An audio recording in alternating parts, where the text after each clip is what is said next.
मैं ठीक बोला कि नहीं बोला?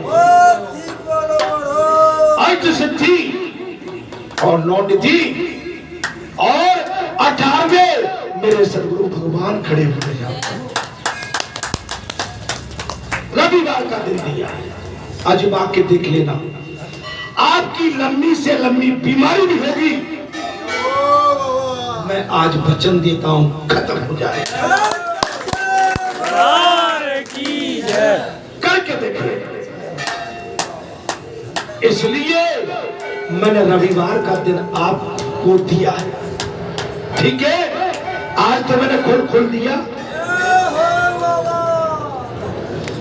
सदगुरु भगवान महाराज हमारी बड़ी पतिव्रता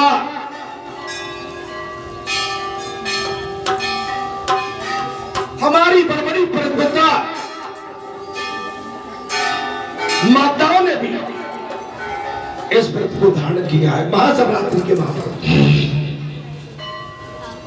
अत्यंत सौभाग्य के साथ संपूर्ण अवस्थी मनोरथ को पाया और सारी महिमा पाई और मनोरथ को पाया। सीताराम, राधे श्याम महाराज, गौरी शंकर नहीं आई समझ, राधा कृष्ण, सती अनसुईया, मीरा महाराज, गायत्री, इनकी गाथा ये अमर है। भगवान शंकर का व्रत करने में और बालाजी धाम के चरणों में आके बैठना माने ये कल्याण के मार्ग है। ये आपका बिल्कुल आपका मंगल ही मंगल करे। जो भक्ति पूर्वक भगवान शिव के समीप इस महाशिवरात्रि की महिमा को सुनता है,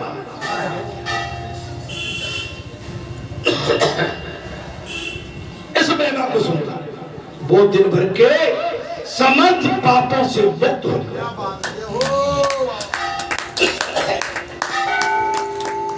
अब की बार जो महाशिवरात्रि आएगी हम उस दिन इस कथा को कहेंगे।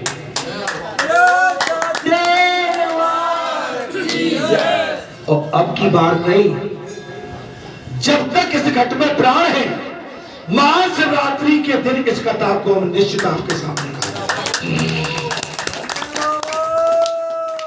केवल महाशिवरात्रि। गंगा जी के समान कोई तीर्थ नहीं है महाराज। गंगा जी के समान कोई तीर्थ नहीं है और महादेव जी के समान दूसरा कोई देवता नहीं है।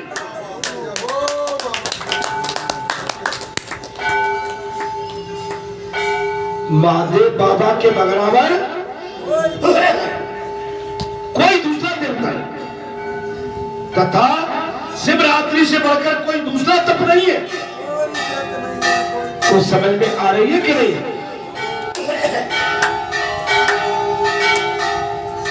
शिवरात्रि से बढ़कर कोई दूसरा तप नहीं है। ये मैंने सत्य कहा है। जो किसने कहा? वर्तक मुनि ने। किसने कहा महाराज? वर्तक मुनि। मेरा सब रत्नों से, मेरू सब रत्नों से भरा हुआ, मेरू पर्वत सारे रत्नों से भरा हुआ है। आकाश सब आचरण से भरा हुआ, आकाश सभी आचरणों से आश्चर्य भरा हुआ। इसी प्रकार शिवरात्रि सर्वमयी बताई गई, इसलिए शिवरात्रि सर्वमयी। जैसे पंछियों में गरुड़, जैसे पंछियों में गरुड़, और जलाशय में समुद्र श्रेष्ठ है। जलाशय में कौन श्रेष्ठ है? समुद्र। वैसे ही सब धर्मों में शिवरात्रि उत्तम है। ऐसे ही सारे धर्मों में महाशिवरात्रि का महापर्व सर्वश्रेष्ठ है। हे महात्माओं, भट्टक जी कहते हैं राजन, सिद्धेश्वर नाम से विख्यात जो महादेव जी हैं, सिद्धेश्वर नाम से जो महादेव विख्यात है, उनके भात पर्व की कथा तो तुम मुझसे पहले सुन चुके हो। हे राजन, जो संपूर्ण भूतल का चक्रवर्ती राजा होना चाहे, उसके लिए तुला पुरुष का दान उत्तम बताया गया। किसका महाराज? तुला पुरुष का दान उत्तम बताया। सिद्धेश्वर के दर्शन से तुला पुरुष दान का फल चक्रवर्ती राज्य को प्राप्त करता है। तो जी सिद्धेश्वर धाम से अचलेश्वर धाम और सिद्धेश्वर धाम एक ही महिमा। अनार्थ रवि ने पूछा, बोले महामुने, तुला पुरुष दान की विधि क्या है? तुला पुरुष दान की विधि क्या है, ये बताइए। तब भट्टक यज्ञ ने कहा, बोले चंद्र ग्रहण, सूर्य ग्रहण आने और विषम योग अथवा किसी तीर्थ में तुला पुरुष का दान उत्तम बताया। सूर्य ग्रहण, चंद्र ग्रहण महाराज और विषम योग, कोई योग आए अथवा किसी तीर्थ में तुला पुरुष का दान उत्तम बताया। सदा अनुष्ठान में लगे हुए जितेंद्र सदाचारी वेदांतशील तथा निर्दोष ब्राह्मणों को बांटकर ही वो दान देना चाहिए। अच्छा, किसी एक ब्राह्मण को ही किसी एक प्रकार भी नहीं देना चाहिए, किसी एक ब्राह्मण को ही दान हमेशा नहीं देना चाहिए। बहुत बड़ी बात है। अब आपने तो कही है कि हम ही पुजारी दे जाओ इनको, नहीं नहीं, ब्राह्मणों को देते रहो। कभी ये बैठे हैं, कभी वो बैठे हैं, कभी ये है, कभी कोई दूसरा ब्राह्मण, कभी आपके पड़ोस में भी होगा, आपके मोहल्ले में होगा, आपका किसी में होगा। यहाँ भी बहुत ब्राह्मण आते हैं, आप एक ही ब्राह्मण को दान दें, हर एक किसी पवित्र समतल स्थान में जो पूर्व उत्तर की ओर कुछ नीचा हो, एक 16 हाथ का मंडप बनाओ, उसके बीच में यजमान के हाथ से 4 हाथ की वेदी का निर्माण कराओ, उसकी ऊंचाई 1 हाथ हो, चारों दिशाओं में भी 4-4 हाथ के 4 कुंड बनवाओ, चारों दिशाओं में 4-4 हाथ के 4 कुंड बनवा दे। इसके सिवा 1 हाथ लंबी और 1 ही हाथ ऊंची सुंदर वेदी हो, 1 हाथ लंबी, 1 हाथ ऊंची सुंदर वेदी, उसी के ऊपर नवग्रहों की स्थापना करें। नवग्रह ये बहुत आवश्यक है, नवग्रह बहुत आवश्यक है। माने किसी सिद्ध पीठ में नवग्रह बहुत आवश्यक है, किसी सिद्ध पीठ में देवालय में नवग्रह बहुत आवश्यक है। मैं बार बार कह रहा हूं,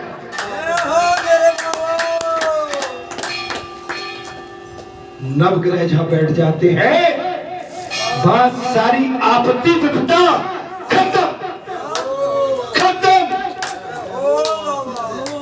वहां कोई कोर कसर नहीं है। नवग्रह कैसे बैठते हैं?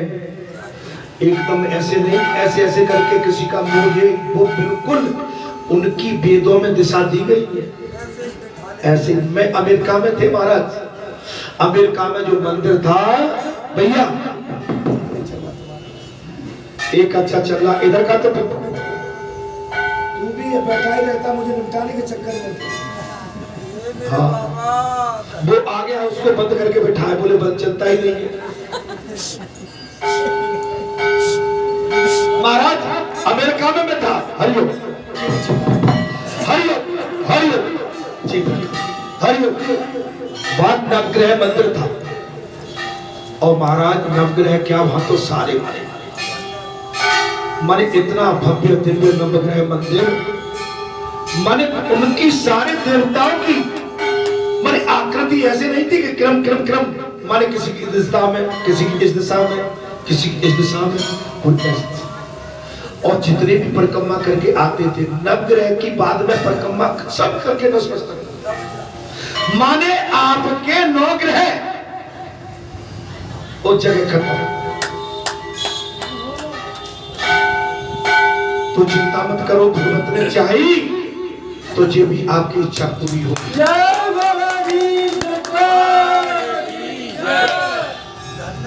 मैं सोच रहा था लेकिन आज बात आ गई तो मैंने मुझे भी निकाला।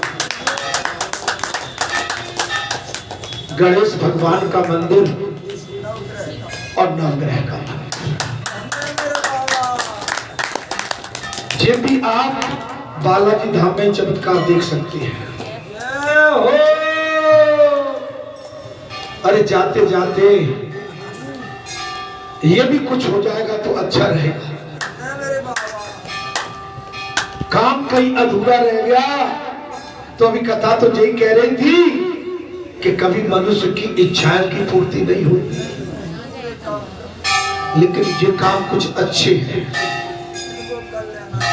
अभी नवग्रह का मंदिर यहाँ कहीं नहीं है आसपास, तो कैसी कही भाई, प्रांगण तो बनी गया है, प्रांगण के भीतर ही बिठाना है और नवग्रह मंदिर मैया के आंगन में बड़ी शोभा देगा।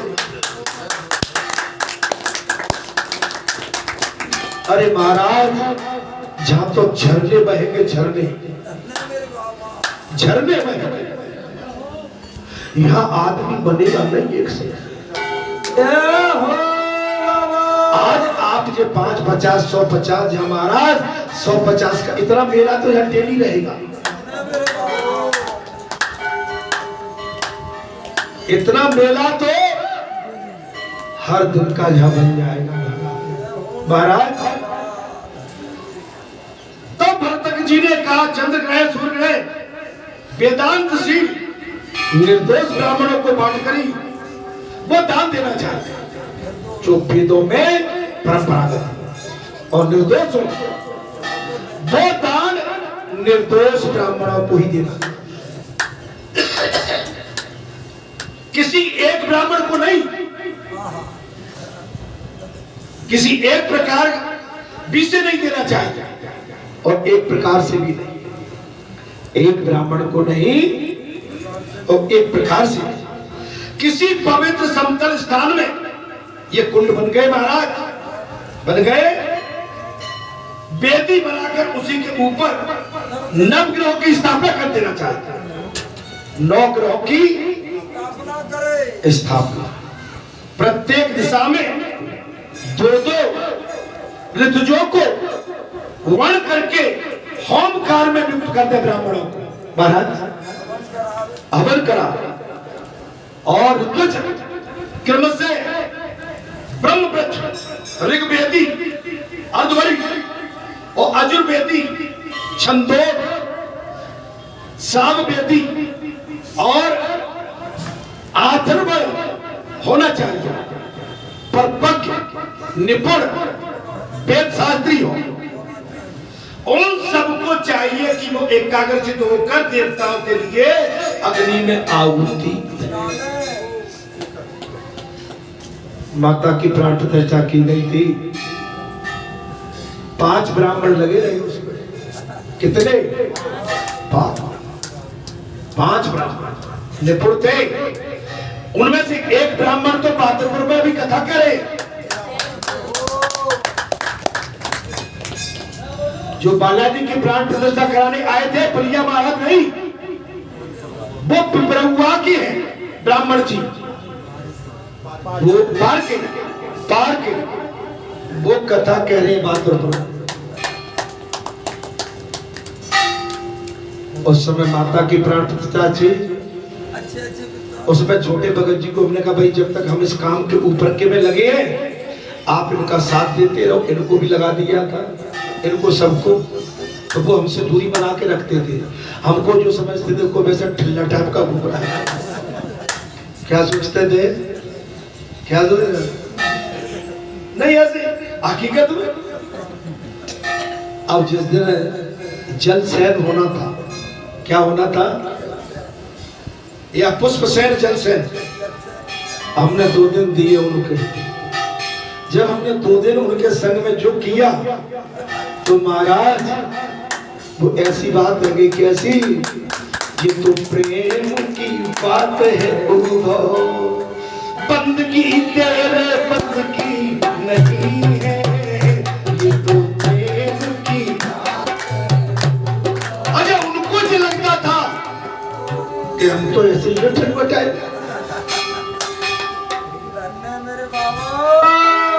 और जो 2 दिन हमने उनकी चढ़ वंदना की, उनको सांत्वना दी, उनकी अर्चना की, उनकी सेवा करी, तो महाराज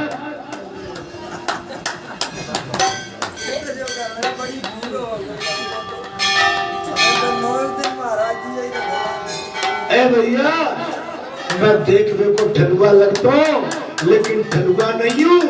मैं यहाँ से मोड़ी मोड़ी देता हूँ और मोड़ा मोड़ा बांट देता हूँ, तुम मुझे ठलुआ कैसे बांटते हो?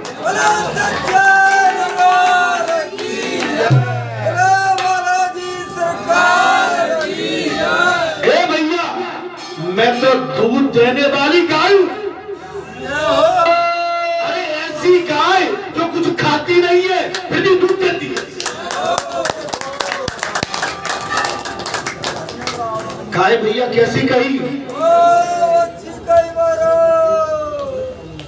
अरे कछु गाय ऐसी है कि खूब सानी पीना और खूब मार खिलाओ तो भी लात मार देती है। अरे जे तो लात मारना जानती नहीं है, जे तो भर भर के बाल्टी दूध देती है।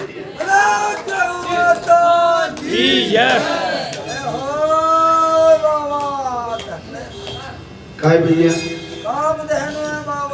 अरे नहीं, मैंने तो ऐसे ही गप मार दी महाराज, तुम्हारे मन को बढ़ाने के लिए।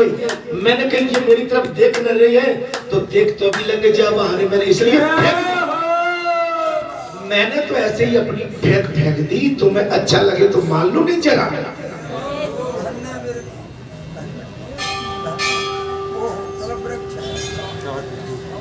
अब ऐसी गाय को जहां चाहो तो बांध दो, जहां चाहे तो खड़ी कर दो, और कछु देव नहीं तो अभी ले लो।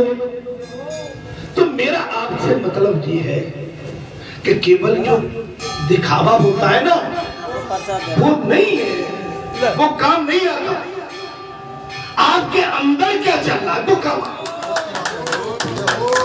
आप क्या करने वाले हो, आप जन कल्याण के लिए क्या लाने वाले हैं? आप तो प्यारे भक्तों के आंसू कैसे पोंछने वाले हैं?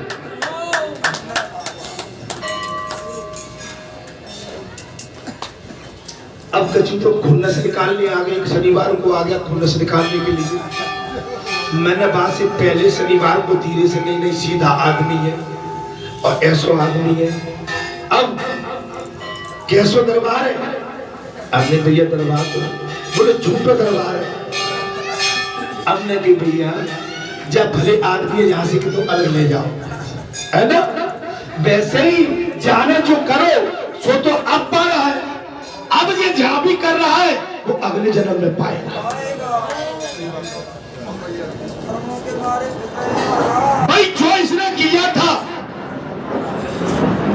सो तो अब पा रहा है, और अपनी धर्म के स्थान पर जो बेदल छेदन कर रहा है ये तैयार है कि अगले जन्म में ये भारी पड़ेगा इसमें।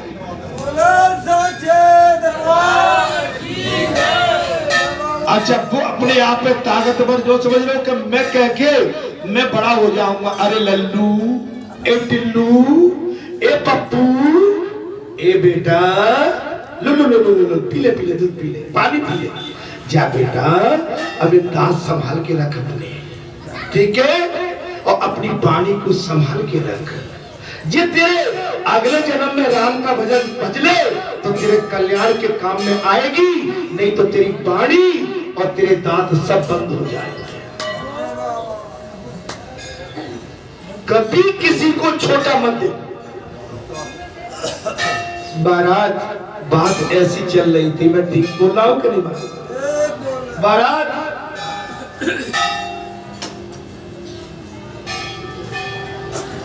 साथ ही उन देवताओं के नाम से अंकित मंत्र का जाप भी करें। जो देवताओं को आपने संकल्प में लिया है ना, उन सारे देवताओं का जाप करें। एक हाथ मोटे, 4 हाथ ऊंचे और 2 हाथ खम्मे वेदों के उत्तर में दक्षिण भाग में खड़ा करा। उन खम्भों के ऊपर एक शुभ एवं सुदृढ़ काष्ठ स्थापित करें। खम्मा बनाने के लिए चंदन, खैर, बेल, पीपल, नीम, देवदारू, श्रीफल अथवा वट, ये 8 प्रकार के वृक्ष शुभ बताए गए हैं। 8 प्रकार के खैर, बेल, पीपल और नींबू, देवदारू, श्रीफल अथवा वट, ये 8 प्रकार के वृक्ष शुभ बताए गए। उन दोनों खंभों के बीच में छीके से युक्त तराजू रखे और इसके बाद स्नान करके श्वेत वस्त्र, श्वेत माला और श्वेत चंदन धारण करके सब और लोकपालों की कृपा से पूजा करें। तत्पश्चात गंधमाला और चंदन के द्वारा खम्भों के तथा तराजू पूजन करें। पुष्प हवायन करें।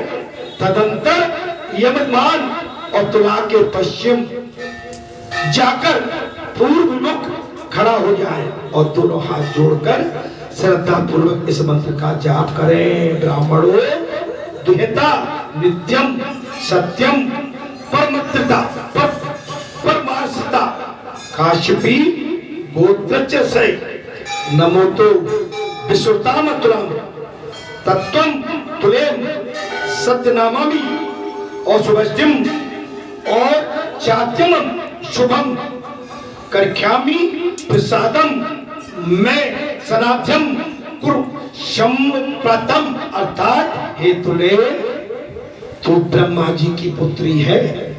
हे तुले, तू ब्रह्मा जी की पुत्री है, सदा उत्तम सत्य का आश्रय लेकर रहती है, तू सत्य बोलती है। तेरा गोत्र काश्यप है। तेरा गोत्र क्या है? काश्यप ब्राह्मण, काश्यप है और नाम सर्वत्र विख्यात तुला है। हे तुले, तेरा एक नाम सत्य भी है, धर्म की एक नाम सत्य।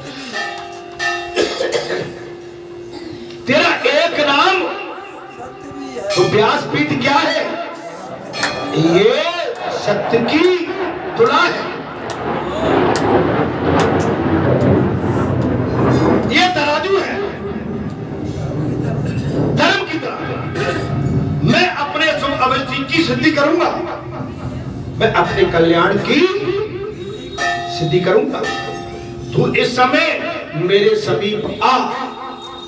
ए धर्मपरायण तुला, तू इस समय मेरे पास आ। अपना कृपा प्रसाद मेरे ऊपर रख दे कि मैं यहां से व्यासपीठ पर बैठ के सत्य की गाथा गा सकूं। व्यासपीठ पर बैठ के मैं धर्म की तराजू तोल सकता, सत्य की तरह। हे तुला, इसके बाद उस तुला के एक सिक्के के पल्ले पर अर्ध होकर अपनी शक्ति के अनुसार दान देने के लिए जो वस्तु पहले से एकत्र करके रखी गई है, उसे दूसरे सिक्के पर स्थापित कर। जी महाराज, दान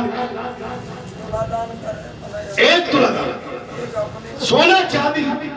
आपकी क्षमता क्या है? सोना चांदी रतन वस्त्र आदि जो जो अभिष्ट वस्तु हो वो सब चढ़ावे धर्म के पल्ले पर, धर्म के पल्ले। जब तक दोनों ओर का पल्ला बराबर न हो जाए,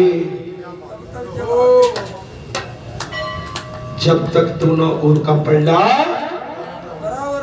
बराबर न हो जाए, जब तोलते रहिए। कथा में कुछ आनंद नहीं आ रहा है। अरे बालाजी धाम में आयो, व्यास पीठ पर देखो, और ये धर्म की तुला है, जहां पर अपने भाव को चढ़ाते हो, अपने भाव को धर्म के पल्ले पे चढ़ाते हो, और आपका धर्म का पल्ला चढ़ेगा, आपका कल्याण होगा, आपका संसार में मन भटकेगा, धर्म की तुला पे आ नहीं पाओगे। जैसे चढ़ाने आए थे वैसे ही वापस लेके चले जाओ। अगर वास्तव में चढ़ाने आए हो तो आज ये धर्म की तुला पड़ी हुई है, खुली हुई, चढ़ा जाओ। आपका हमारा परम कल्याण हो, ये धर्म की तुला पर चढ़ जाओ, आपका कल्याण है। महाराज समझ में आ गई। इसके बाद सोना चांदी रतन वस्त्र आदि। अच्छा, हम कथा में आते हैं ना, कथा को सुनना चाहिए। जैसे मैं एक बात कहूंगा, जहां आने के बाद आप क्षेत्रवासियों, ग्रामीण वासियों और मेरे परिजनों, मेरे मित्रजनों, मेरा नाता इस समय केवल केवल तुमसे भक्ति का है, सब दूसरा कोई नाता। यहाँ पर मेरा नाता तुमसे केवल भक्ति का है, दूसरा मेरा कोई नाता तुमसे नहीं। अगर दूसरा नाता लेके आए हो तो तुम्हारी भक्ति, और मैं अगर सोचूं तो मेरी भक्ति कभी पूर्ण नहीं हो सकती। अगर तुम आके बैठ गए कि नहीं नहीं ये तो हमारे ही घर के हैं, ये तो जहां नहीं मिलेंगे, घर में मिलते ही रहते हैं, तो जी आपका हल्कापन। आप इस समय बालाजी के सन्मुख आए हैं, और बालाजी के सन्मुख आने के बाद आपने बालाजी की बात नहीं सुनी तो आपका आना जाना सब बेकार।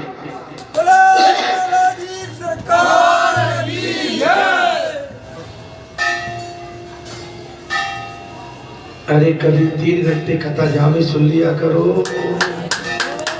मैंने सुना है कि आजकल 2-2, 3-3 घंटे कथा में बैठ रही हो। अरे मेरे पास भी तो बैठ हो। अच्छा, मैं तुम्हारे घर का हूँ, इसलिए बोले घर का। अच्छा अच्छा, हाँ तो चूंकि निभाना है नाता, इसलिए नहीं है, ऐसा नहीं होना।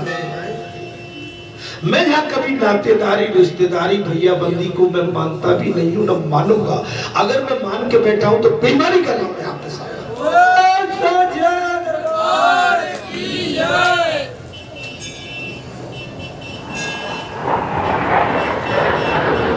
कथा सुन लो, इसके बाद पता नहीं हम तुम इस जन्म में मिल पाएंगे कि नहीं। अरे दिल भर के मिल लो हमसे।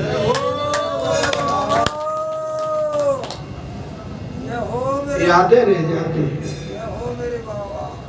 आज जिनको तुम अपना, और जिस चेहरे को तुम हमेशा कहते हो वही तो चेहरा है। अरे जे मुझे पता नहीं मेरे ढोलक वाले भैया का चेहरा अगले जन्म में मिलेगा अभी नहीं मिलेगा। ये सोचो, अपने भाव की सराहना करो। अगर यहाँ बैठ के भी हमको तसल्ली नहीं मिली, यहाँ बैठ के भी वो हम जो घर का वातावरण तो है ही, उसको लाके यहाँ बाबा के आंगन में भी कोई बात लेके बैठे हैं, उसी को कुरीद रहे हैं, उसी को उगाड़ रहे हैं, उसी को खोल रहे हैं, तो मैं जानता हूँ बेकार है तुम्हारा।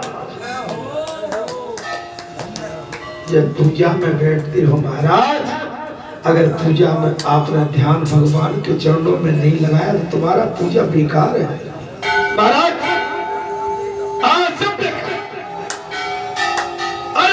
सन्नम कहाए जीव मोहे जबई, और जन्म कोटे नासो कभी नहीं। छोटे मत मेरे मन में एक बात पूछती रही, आपके राजघराने की अभी महारानी, क्या नाम था उनका जी? अभी माधवी राजे सिंधिया। मेरे मन में ख्याल आता रहा एक बार मैं जरूर माने उनको संवेदना दे के आऊं। मैं सोचता रहा लेकिन वहां पहुंच नहीं पाया। मेरा मतलब ये नहीं मैं उनसे जान पहचान करने जा रहा हूं।